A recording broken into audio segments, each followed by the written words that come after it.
Hello everyone and welcome back to my channel. I'm doing a very exciting video because I'm going to show you guys how I took my content creation from this. Today I'm going to be pulling back the curtain and telling you what brands are looking for when they're partnering and choosing influencers to this.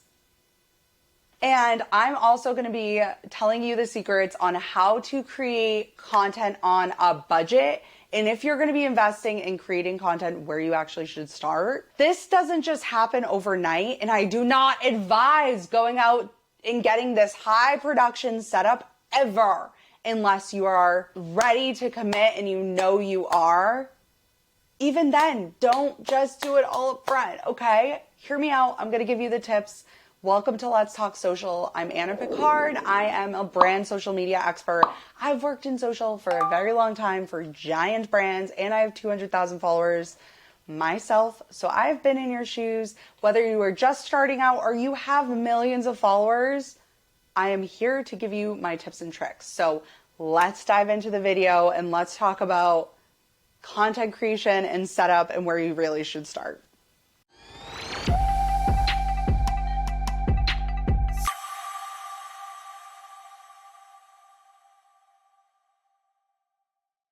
Okay, so a lot of people tell you to just use what you have. In fact, I believe that you should use what you have when you are first getting into social media content creation because you don't know if you like it. And trust me, it's not what you think it is, okay? And I know you're probably like, oh, I think I have a good idea of what I'm getting into. I want to do this as a side hustle. I want to make money.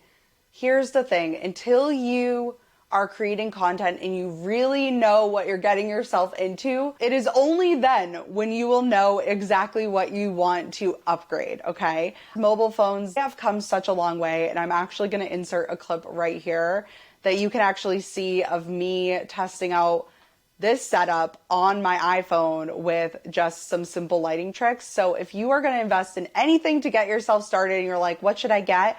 Honestly, I recommend just investing in lighting to start using your mobile phone. You can start with a ring light. That's what I started with. It was probably 10 bucks off Amazon. It was a ring light tripod, and it got me through about 2 years of creating content on TikTok. It's really nice to create hands-free, especially if you're like reviewing a product and you want to show it, you know, have two hands, point at something, or take footage from far away. It's really good. Tripod, lighting, hands-free content you can get for like $20 with your mobile phone.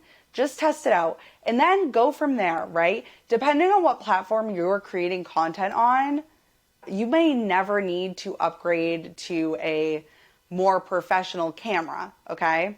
Now, you're probably like, oh, well, I want my content to look a little bit better. Try the lighting hack out first. If you're going to create like long form content and you do not have a camera, just upping the lighting and using the back of your iPhone camera on a tripod will take you into longer form content creation. Just make sure to put it on 4K because on platforms like YouTube, you'd be missing out on a full audience who consumes their content on the TV. So if your phone does not shoot 4K, you're going to have a little bit less reach and impressions on your content, probably not growing your channel as fast, but you probably have a mobile phone that does shoot in 4K. Just change the setting and get some nice lighting.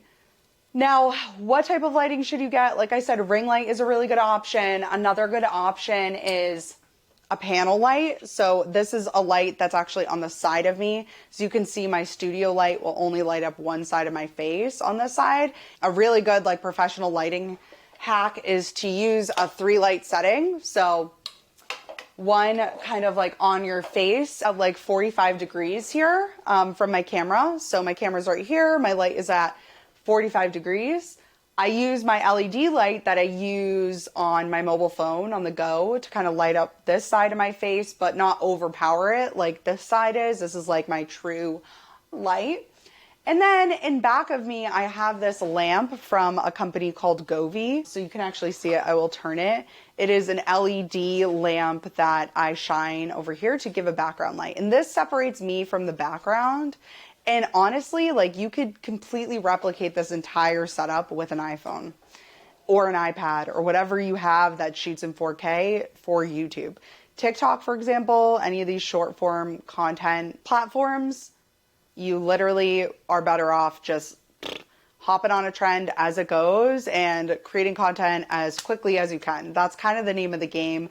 People like more raw content, whereas YouTube, these are built for longevity. So when you think about a professional setup, your video is going to get more traction as your channel grows, whereas at Instagram, you get a lot of traction up front, but it kind of drops off later down the line. Both of them have their benefits, both of them have their cons, but they both kind of work together if you can make them work together. Oh, Stanley Cup break. Anyways, so where do you kind of start after the lighting and the tripod? Studio light. I'm going to link the one that I have below because it's very small. It's geared towards content creators. It is geared towards small spaces. It is by a company called Aputure, and they have this line that's called Amaron that is geared towards creators. I use the Amaron 60D, and it is the cheapest light that you can get. I believe it falls somewhere around $150 to $160. You'll also need a light box, which I forgot to mention, which diffuses the light. That will run you anywhere from $60 to $125. And that is kind of what a setup looks like. Amazon actually has a lot of light stands that you can use, and sometimes you can even get away using a tripod. But since I forgot to mention that, I wanted to show this as well. I will link all of this down below, by the way, of what I use. I could basically replicate this everywhere. Anyways, I'm done with lighting. I will stop talking about lighting, but you can see how important lighting is. And I've yet to talk about my camera because I think that's last. What I would do is audio. Now, there are so many different types of mics that you can actually just plug into your iPhone and use. You'll see a lot of folks with like mini microphones. Those are awesome. They will take your audio to a totally different level. The ones that I use are actually by a company called Rode, and these are the wireless go-to, and it's because I like to interview other people. So this kit came with two, and then it connects directly to my iPhone or my camera, depending on whichever one I'm using. They're very versatile and small, which is really cool. They have little wind guards.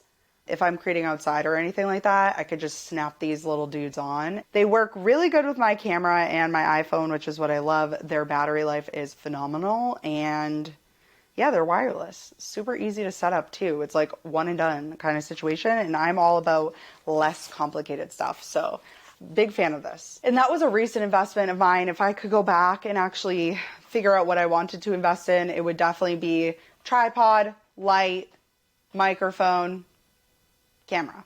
That pretty much sums up what I would do. The thing that's making this look really good is the lighting.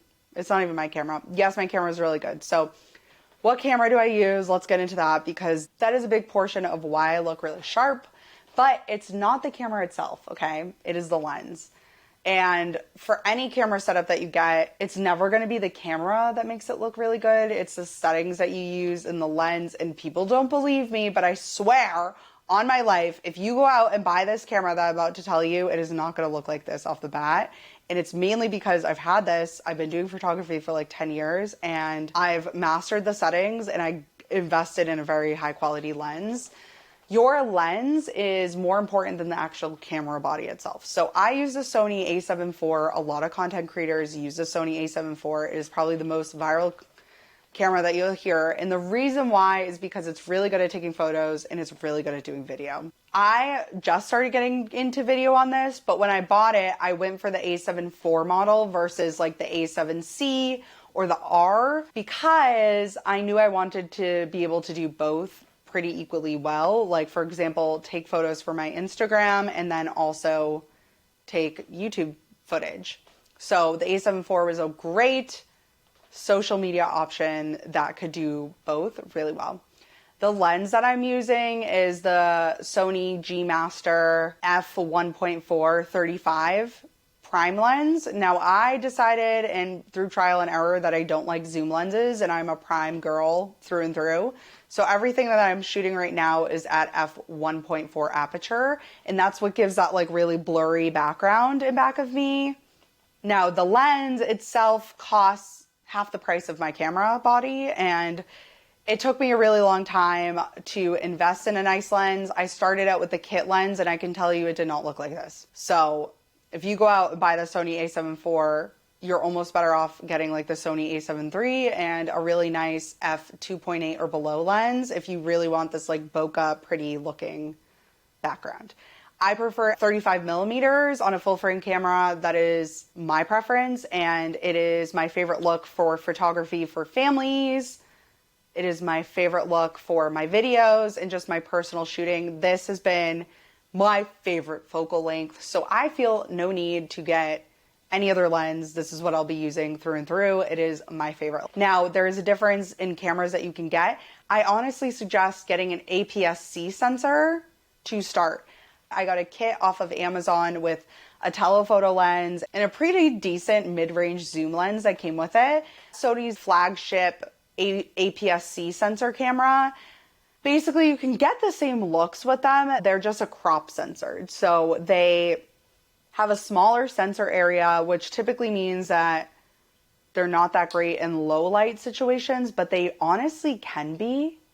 If you have the right lens, like I said, getting something with an aperture of f2.8 or below, that will be golden for you. You really just don't need a full frame camera to start. And Sony makes amazing cameras. They all perform very well in low light. And the good thing about Sony over Canon is there's a lot of third-party lenses that you can get even cheaper, and Canon really doesn't have those options. If you're looking to get into high production, I just really like the look of Sony, and I've been really used to using Sony for so long. So for me, it was my go-to. It was my dream camera. I always wanted a full frame camera ever since I started my career in social media. I started off with the Sony NX7. That was like Sony's first like lines of mirrorless cameras. I could do a whole thing on cameras because I'm obsessed. But my setup contains Rode microphones, lots of lighting, and stuff that took me 4 years to accumulate. So don't go out and buy all this. To be honest with you, you're just best starting slow. You could just figure out what you want to invest in more along the way. You actually might find when you start creating content that you would rather invest in a really nice microphone than a camera down the line. So keep that in mind. But yeah, I mean, over time I've accumulated stuff. You don't need it off the bat. It's a lot of fun. It's a really fun hobby, but not needed. So thank you guys so much for watching. I hope you like my new style. I'm very excited about it, and I'm excited to talk about what I love because this is really my passion. Hope you guys like my videos. Let me know what you think. Comment below. Thank you guys.